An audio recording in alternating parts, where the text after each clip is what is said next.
Hatchet 2 is a 2010 horror film that's indeed the sequel to Hatchet. It is once again written and directed by Adam Green, and the plot of this movie is well, I was wrong, because it starts right where the first movie ended, and I said in my last review that I wasn't sure if that was going to happen because I didn't care for that cliffhanger type of ending. But I guess I have to give them credit, right? Because they do in fact start right where we see the character Mary Beth, who looked like she was about to get killed by Victor Crowley. This time, she's played by Danielle Harris, which is interesting. And she gets away. From that point on, she makes her way back to the city somehow. I mean, it was hard as fuck to get out of the woods in the first movie, but here she just leaves with no problem. And she runs into Tony Todd's character from the first movie, who was the Reverend Zombie. He wasn't an actual zombie, that's just what they called him. And she's basically demanding, begging to go back there. Why? I mean, she kind of says why, but I still don't really know. She says that she wants to get the dead bodies of her father and brother and bring them back. I guess give them a proper burial. I get that, but is it worth it? She barely made it out alive the first time. Now, they touch on a little bit that maybe she too wants to kill this fucker. And, okay, that maybe makes more sense, but even still, in the first movie, you shot him, you set him on fire, you did whatever the fuck you could to this fucker, and he still kept coming. So it's pretty established that there's no killing this guy. Now, Tony Todd believes that maybe if he kills everyone who is left that had something to do with his death a long time ago, then maybe the curse will be over. Well, you have to watch the movie to see if that's the case. Now, what I thought of Hatchet 2 is, I thought it was okay. Okay, I didn't like it as much as the first movie, and I'm not even saying I love the first movie, I had fun with it, I enjoyed it. This one, though, I'm not saying they play it more straight, more serious, because that can't be true. But where the first movie did well with the jokes, the comedy, and that blended with the horrific kills throughout it, this one, it wasn't as funny. There was even moments where they tried to be as funny when you meet this new group of people who Tony Todd basically recruited people in the town who wanted to make some money to go with them, and most of them, I guess, didn't believe the story, so they went. And it's just a random group of people. It's more people too, so I guess the death count could be higher. And none of them were really all that interesting, and when they tried to be funny, it never really worked.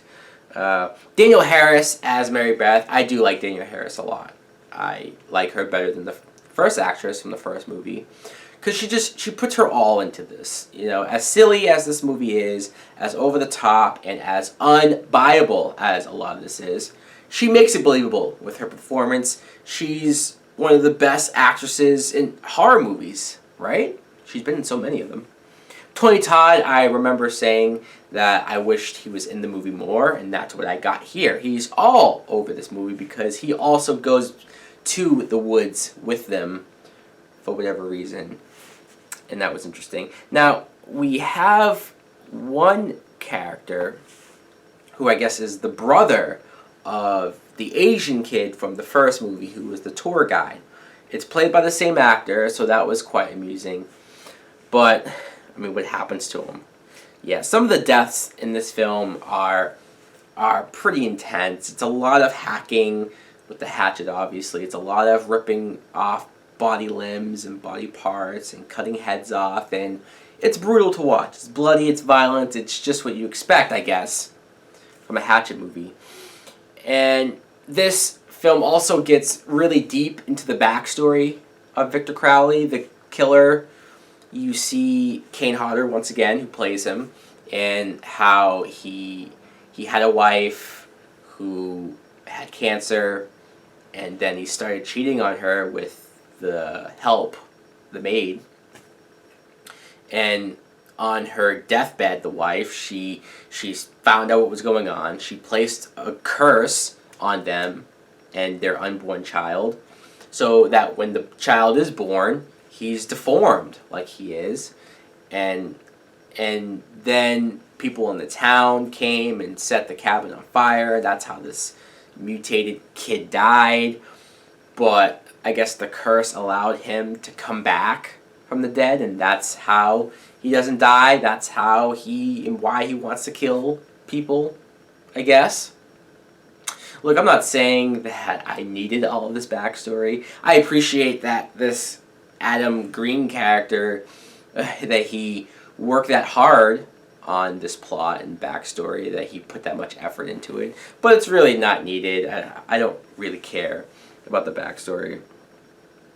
And yeah, the writing's not as good. I didn't have fun with this movie like I did the first one. And who knows, maybe since it has been so many years later, was he going for that again? I don't know. Anyways, guys, I thought the film was just okay. Didn't love it, didn't hate it either. There is one more movie left, so let's see if it ends on a positive note. Anyways, guys, let me know in the comments below if you two have seen Hatchet 2. What do you think of it? Like, comment, subscribe. Later!